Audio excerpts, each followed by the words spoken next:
अस्सलाम वालेकुम जी। मैं हूं डॉक्टर नुमान नियाज, मेरे साथ राशिद लतीफ़। ये जी डायरेक्टर क्रिकेट ऑपरेशंस हैं कश्मीर प्रीमियर लीग के। और आज मैंने इनसे एक चुपता हुआ सवाल भी करना है जिस पे ये नाराज हो जाएंगे और हमारी लड़ाई हो जाएगी।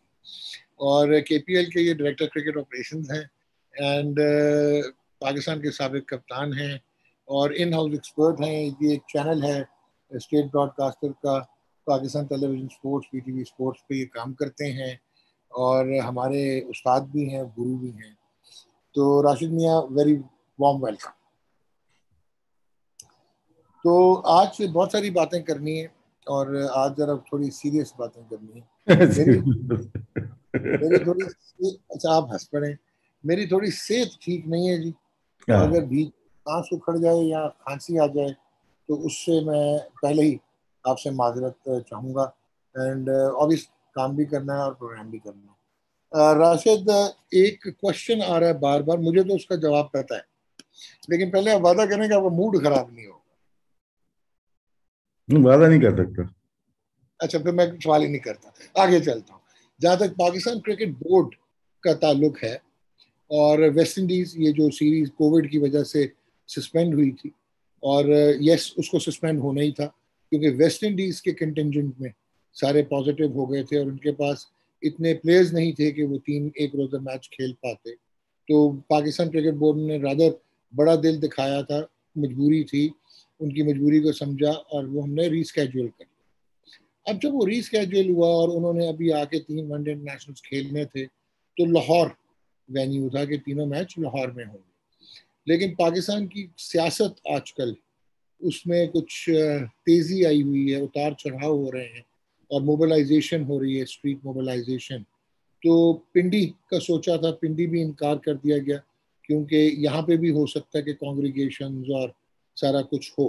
तो फिर चॉइस आई थी कि मुल्तान करवा लेते हैं तीन वनडे इंटरनेशनल। अब मैं आपसे एक सवाल करूंगा as a physician, as a, अगर मैं क्रिकेट मैनेजर देखूं जो आप भी मेरे साथ होगे, कि कोई हर्ज नहीं है कि आप मुल्तान करवाएं, बल्कि वो सुना गए हैं, जाकिर खान भी गए हैं, कर्नल आसिफ भी गए हैं, क्यूरेटर्स भी गए हैं, पिच वहां पे तैयार हो रही। लेकिन मैं एज ए मेडिकल प्रोफेशनल ये देखता हूँ कि Multan is very very hot और ड्राई हीट है। चाहे फ्लड लाइट्स भी होंगी, लेकिन इट इज एक्सट्रीमली हॉट। तो क्या हमारे लिए बहुत मजबूरी है कि हमने अभी करवाना है या थोड़ा और डिले कर लें? ये मेरा एक सवाल है। वैसे तो ठीक है, बिल्कुल होना चाहिए और वेन्यू मजबूरी है कि आपको चेंज करना। बताइए। मुल्तान वेन्यू इन्होंने रखा है जैसे आपने बताया, पिंडी की जगह ना, अगर पिंडी में नहीं होता तो वहां पे गर्मी की वजूहत नहीं होंगी अगर नहीं हुआ तो। वो डिस्टेंस जो है ना होटल से ग्राउंड का, हाँ, वो आजकल वो ठीक नहीं है। लंबा रास्ता है और हम शायद अफोर्ड नहीं कर सकते सिक्योरिटी वाइज।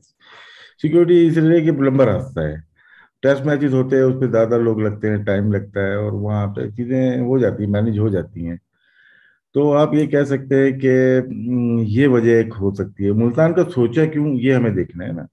वजह ये है कि पिछले दिनों आपने देखा होगा सोशल मीडिया पे कि हमने नेशनल स्टेडियम कराची, फैसलाबाद और लाहौर की कुछ विकेटें हमने खोद के नई मिट्टी डाली थी।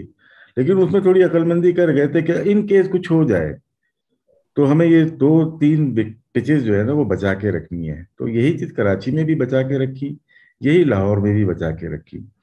तो अब हो रहा है कि ये पिचेस कब तक रेडी हो जाएंगी, क्योंकि आपने थोड़ा जी जी। सा मिट्टी डाल के कुछ बेहतर कर लिया है, कब तक ठीक हो जाएंगी। तो टाइम मिल रहा है। तो अब मुल्तान का डिस्टेंस की वजह से मे भी मुल्तान ना हो। अगर पिंडी नहीं होता तो लाहौर या कराची शायद हो नहीं, जाए। लाहौर तो नहीं हो पाएगा ना, वो तो कंफर्म अच्छा, है। ये लाहौर। लाहौर, हाँ, लाहौर पिंडी तो मुश्किल हो गया है क्योंकि अगर ये मोबिलाइजेशन हो जाती है, ये जो हम्म। मार्चेस होनी है और जो धरने होने हैं और जो पॉलिटिकल एक्टिविटी है, तो हम्म। उसमें तो वो चांस नहीं ले पाएंगे। मुल्तान का आपने बड़ा जबरदस्त तजिया किया है कि वो फिर टेम्परेचर नहीं होगा, वो हमारा एक सिक्योरिटी हैजर्ड हो सकता है, डिस्टेंस। मैं देन चांस नहीं भाई लेंगे ना, इस हालात में चांस नहीं ले सकते। फिर आप कराची क्यों नहीं करवा लेते? सीधा सीधा वो कराची वही करवाएं, फ्लाइट्स में कराची, करवाएं। कराची हो सकता है बिल्कुल। वहाँ की शायद कुछ बड़ा स्क्वायर था, वहाँ कुछ पिचेस छोड़ दी थी इसी वजह से कि कुछ ऐसा हो जाए, क्योंकि ऑस्ट्रेलिया के खिलाफ भी ऐसे ही हुआ ना, तो इसलिए बीच की कुछ विकेटें छोड़ दी लेकिन थी। राशि स्क्वायर खोदा होता है। तो इसको टेम्पररी तौर पे फिर फिल करेंगे। नहीं, होता क्या है कि आप ना पूरे पूरे स्क्वायर नहीं खोदते, अब आपको कहीं कहीं आपको 2 इंच मिट्टी निकाल के नई 2 इंच मिट्टी डालनी अच्छा। पड़ती है। कहीं कहीं पूरी डिगिंग करके 6 इंच 8 इंच जाना पड़ता है। तो मेरे ख्याल से कुछ पिचेज इन्होंने बचा के रखी हैं जिसपे बिल्कुल भी इन्होंने काम नहीं किया होगा, और वो वैसे ही होंगी।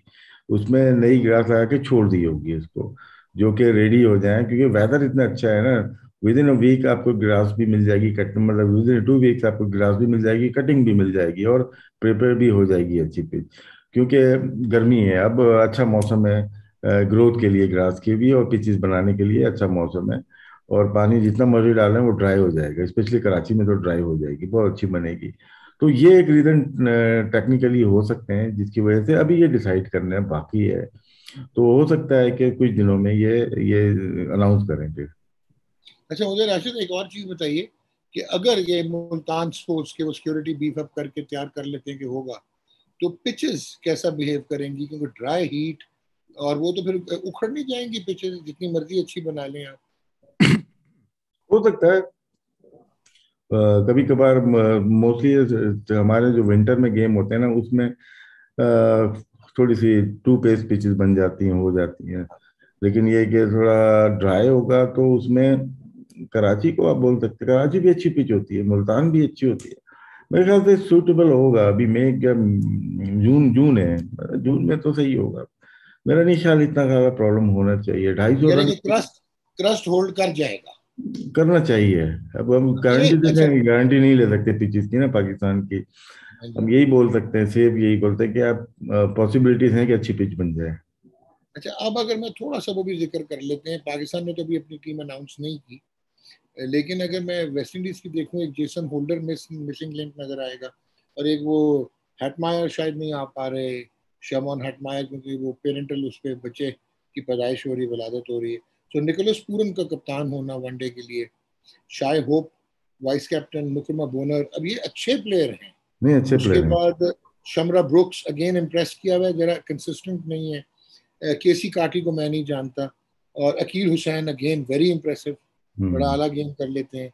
Alzarri Joseph very quick. हम्म। ब्रैंडन किंग अगेन बड़े अच्छा सॉलिड प्लेयर है। Sherman Lewis I don't know अगर आपने देखा हो। काइल मायर्स वनडे में पता नहीं कितना इफेक्टिव होगा, लेकिन good cricketer. Anderson Phillip I don't know. Rovman Powell big hitter. Jayden Seales very good fast bowler. Romario Shepherd again a good cricketer. And Hayden Walsh junior. Team team अच्छी को है। Team team अच्छी है one day के लिए। Team team अच्छी अच्छी है, है। और इनको टाइम मिलता है। T20 में ये यंग प्लेयर होते हैं, थोड़ा सा प्रॉब्लम हो जाती है। और अभी भी थोड़ी बहुत होगी, अगर हमारे दो दो या तीन स्पिनर अगर बॉलिंग करेंगे। मैं तो हमेशा इनको वेस्ट इंडीज इनको स्पिनर्स को होती है, लारा रिचर्ड और ये लोग तो नहीं है, लेकिन इनको थोड़ी बहुत स्ट्रगल करते हैं। लेकिन जब से ये league around the world league खेल रहे हैं, क्योंकि वेस्ट इंडीज में भी ऐसी ही पिच होती है, तो हिट मार सकते हैं। तो लेकिन पाकिस्तान की टीम को अगर मवाजना किया जाए वेस्ट इंडीज से, तो पाकिस्तान सुपीरियर टीम है। अब ये अच्छा। देखिए पाकिस्तान टीम क्या अनाउंस होती है। हाँ, लेकिन मेरा एक और आपसे थोड़ा सा क्वेश्चन है कि ये वेस्ट इंडीज की टीम आ रही है, अच्छी टीम आ रही है, ये क्वालिफायर मैचेस हैं शायद, मतलब जी आईसीसी वाले। जी। अच्छा, वो तो इसलिए हमें सीरियसली लेना है। हम्म। डोंट यू थिंक टाइम था कि जैसे शहनशाह अफरीदी या अपना हसन, या ये अपने जो फास्ट बॉलर हैं, यार अपना लाहौर कलंदर का चीता हारिस, हैरिस हैरिस। तो ये फिर ये लोगों को अगर हम काउंटी खेलने देते और ना बुलवाएं वापस, और we go with second option, आपके ख्याल में वाइज डिसीजन होता कि लड़के चेक हो जाते इस वेस्ट इंडीज टीम के अगेंस्ट? सर और नहीं, दूसरा, सर इतना इतना इतना तजर्बात नहीं किए जाते। ओके, शाहीन का डिसीजन बहुत अच्छा है कि जो बाकी दो जो फर्स्ट क्लास मैच थे वो नहीं खेल रहे वो, और उसके बाद वापिस आके रेस्ट मिल गया, उनका गैप आ गया। क्योंकि बैक को थोड़ा बहुत ये आपके 10-15 दिन का जो रेस्ट होता है ना, अच्छा होता है। तो शाहीन का जब कैंप में आ जाएंगे तो बहुत फ्रेश हो जाएंगे। बहुत ठीक है। बॉलिंग की है उन्होंने, उनके शोल्डर, उनका एल्बो, उनकी रेस बहुत यूज हुई है, उनकी बैक, इनका गेम में बैक का हाइट ज्यादा है ना, तो वो स्टिफ हो गई होगी, तो उसको नॉर्मल करने के लिए तो अच्छा रेस्ट मिल गया उनको। हारिस थोड़ा सा थोड़ा प्रॉब्लम उनको चल रहा था, उनको भी टिकट रेस्ट हो गया। मिल जाएगा, ठीक है। और आपके पास आप देखना है हसनैन कब तक आते हैं। तो कल हमने सवाल पूछा नहीं, उमर भाई से पूछना चाहिए था, क्योंकि वो काम कर रहे हैं उसके ऊपर, और हाँ, अच्छा काम कर रहे होंगे, बिल्कुल अच्छा लेकिन काम सुना कर। काफी काफी फर्क आ गया है, वो आप भूल वाली गया, बात मैं एक भी थोड़ी भूल पेड़ गया। से। हाँ, तो बेस वो अच्छा काम कॉम्प्रोमाइज करते करवा हैं। के कर यस लिया। Yes yes yes. अच्छा, तो मुझे एक और चीज समझाइए जी, कि शान मसूद का जिक्र नहीं, कहाँ पे? कि वो आएंगे लिस्ट ए के लिए, वनडे के लिए। वनडे में खिला है देना नहीं चाहिए। अभी, मतलब टेस्ट मैच में मुश्किल से आर्नोल्ड, आप क्या सोच रहे हो कि टेस्ट वनडे में रखेंगे ये लोग? कितना जुल्म है यार। नहीं है ही नहीं ना, वो कैसे जुल्म होगा कि वो आ जाएंगे टीम में? है। नहीं समझे? Reverse psyche, reverse psyche. हाँ हाँ, समझ आ गई मुझे। अच्छा, ओके। नाउ अब जरा चलते हैं इंग्लिश क्रिकेट। हम्म इंग्लिश क्रिकेट की अगर मैं इसकी अपना इंग्लिश क्रिकेट की, क्रिकेट इंग्लैंड क्रिकेट बोर्ड या इंग्लैंड वेल्स क्रिकेट बोर्ड की अगर मैं मैनेजमेंट देखूं, तो टॉम हैरिसन को तो मैं छोड़ देता हूँ, सीईओ को, लेकिन वो भी एक मेजर स्टेक होल्डर है। फिर मैं देखता हूँ कि इनके एडवाइजर हैं, स्ट्रेटेजिक एडवाइजर, वो एंड्रू स्ट्राउस हैं, जो मुकम्मल जॉब नहीं कर सके बिकॉज ऑफ हिज कमिटमेंट। एहलिया के मसाइल के बाद जो उनका इंतकाल हुआ था, कैंसर वाला जो इशू हुआ था, वो रन करते हैं चैरिटी भी। उसके बाद अगर मैं देखूं तो रॉब की एक बड़े तगड़े काउंटी प्लेयर रहे, और वो हैं अब managing director England cricket board के। फिर अगर आप देखें तो एक इनके वो परफॉर्मेंस डायरेक्टर हैं, मो बोबाट। तो ये सारों ने मिल के डिसाइड किया कि ये अपना ब्रेंडन मकलम को इन्होंने कोच उठाया। ठीक है। चलें, आप ये भी जानते हैं, मैं भी जानता हूँ कि लाहौर कलंदर से पाकिस्तान सुपर लीग में खेले, न्यूजीलैंड के आउटस्टैंडिंग क्रिकेटर, 101 गालिबन टेस्ट मैच ये खेले, one of their finest captain ये भी मान लेते हैं। फिर इन्होंने कोलकाता नाइट राइडर्स के साथ ये कोच हैं आईपीएल में। फिर ये शायद वो जो क्या है, Trinbago Knight Riders Caribbean Premier League, उसमें कोचिंग की, मान लिया एक्सपीरियंस है। लेकिन अगर आपको याद हो, ये बीच में कमेंटेटर भी रहे, और कभी कमेंट्री करते हैं, कभी कोचिंग करते हैं। माइंडसेट जो इनका है, ये मैं मानता हूँ कि इनके बारे में कहा जाता है कि he can change the environment. और ये भी हमें नहीं भूलना चाहिए कि इनकी बिल्कुल नहीं बनती थी रॉस टेलर से, लेकिन ब्रेंडन मकलम ने रॉस टेलर के साथ बहुत कामयाब कॉम्बिनेशन गुजारा, और इन्होंने न्यूजीलैंड टीम की फिलॉसफी और माइंडसेट चेंज किया। क्या हम्म आप समझते हैं ये रिफ्लेक्ट इंग्लिश क्रिकेट में कर सकते हैं? ये अच्छी चॉइस है, जिस किस्म का उनका मजाज है, जिस किस्म की उनकी ब्रिंगिंग अप है। इनको अपनी सिलेक्शन कमेटी के ये पॉलिसीज के ऊपर रिव्यू करना चाहिए। इनकी सिलेक्शन के ऊपर क्वेश्चन उठे, पाकिस्तान जब खेली, जब भी उठे इनके ऊपर। फिर एशेज हुई इंग्लैंड में, ठीक है, जैसन रॉय को अपने 5 टेस्ट मैच खिला दिए, और उसके बाद विदाउट रेस्ट आपने कुछ प्लेयर्स को खिलाते चले गए। और उसके आगे जाते हैं तो दूसरी एशेज होती है, उसमें आप बुरी तरह हार जाते हैं। तो इश्यू इनके सिलेक्शन का है। आपने बहुत सारे प्लेयर ऐसे खिला दिए, टेक्निकल साउंड थे ही नहीं। इंग्लैंड को साउंड प्लेयर चाहिए, टॉप 3 में, टॉप 2 में चाहिए, और वो इनको मिल के नहीं दे रहे। और पाकिस्तान के खिलाफ जो खेले थे, मना आप तो नाम भी हम रह जाता है। तो वो एक इतने फॉल्टी प्लेयर हमने देखे नहीं इंग्लैंड के। और मोस्टली उनकी जो यंग जनरेशन थी, सकलन था ही कहता था 5-6 साल पहले के वाइट बॉल में चले गए हैं ये लोग। तो वाइट बॉल में मैं समझता हूँ कि वो आ चुके हैं। किसका वाइट फोन बॉल आ गया क्या? बहुत अहम फोन है वैसे। अ, तो वाइट बॉल में अगर आप देखें तो इनकी परफॉर्मेंसेस अच्छी हैं। रेड बॉल में मुझे अभी भी डाउट है। इनकी सिलेक्शन कमेटी ना बहुत भारी भरकम भी नहीं है, और ऐसे फैसले भी नहीं किए। और साथ में आप कोच चेंज कर रहे हो, और साथ में आपने कैप्टन भी चेंज किया। और देखिए, होने को कुछ भी हो सकता है, लेकिन खेलने से पहले ये अंदाज़ा लगा सकते हैं कि एग्रेसिव प्लेयर थे ये। तो एग्रेसिव माइंडसेट लेके आएंगे, ये लोगों को चेंज करेंगे, लोगों को माइंड चेंज कर सकते हैं। लेकिन अगर मैं सबसे अच्छे फॉर्मेट की बात करता हूँ जिसके ये मास्टर्स थे, उसके कोच हैं, KKR के कोच हैं। 19 में चौथे नंबर पर है, 20 में 5वें नंबर पर है, फिर चौथे नंबर या 5वें नंबर पर है, अभी 7वें नंबर पे हैं ये लोग। बहुत मैटर करता है ये, कि आप जिसके फॉर्मेट के प्लेयर हो या उस माइंडसेट के प्लेयर थे, आप उस टीम में शायद अभी तक जगह नहीं बना पाए। 3 इयर्स से अगर कर रहे हैं आप, उस पर जगह नहीं बना पाए, इसका मतलब है आपको कंट्रोल मैनेजमेंट कर रही है जिनकी टीम है।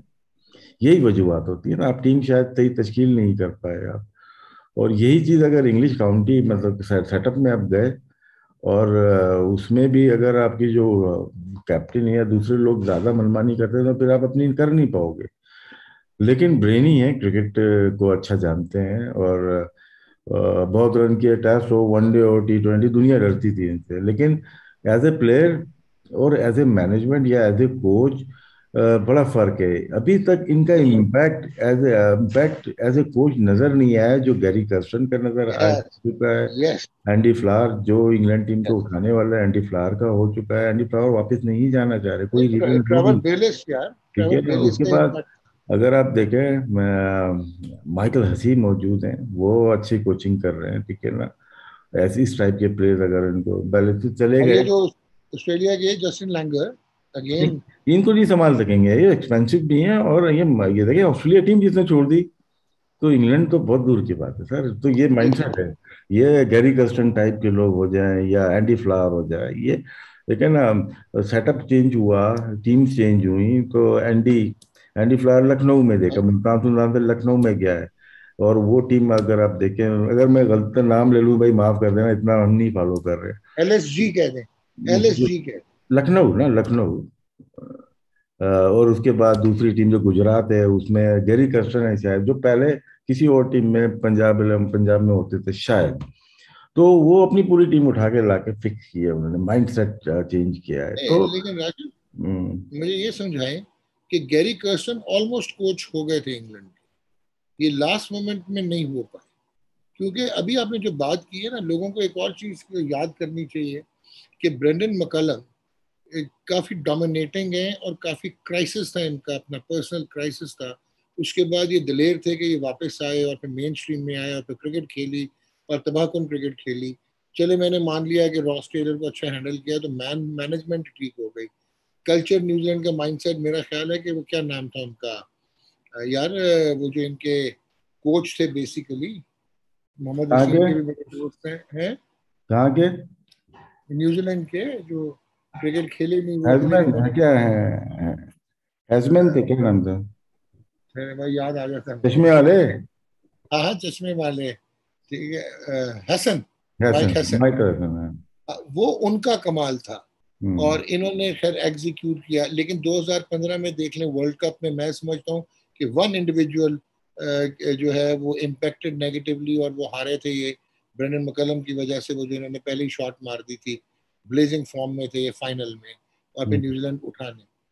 तो अभी आपने ये KKR, मैंने भी यही देखा था कि यार यहाँ तो टॉप टीम होती है ना, एक स्टनिंग इम्पैक्ट हुआ होता, जिस तरह आपने कर्स्टन का बताया, जिस तरह एंडी का बताया।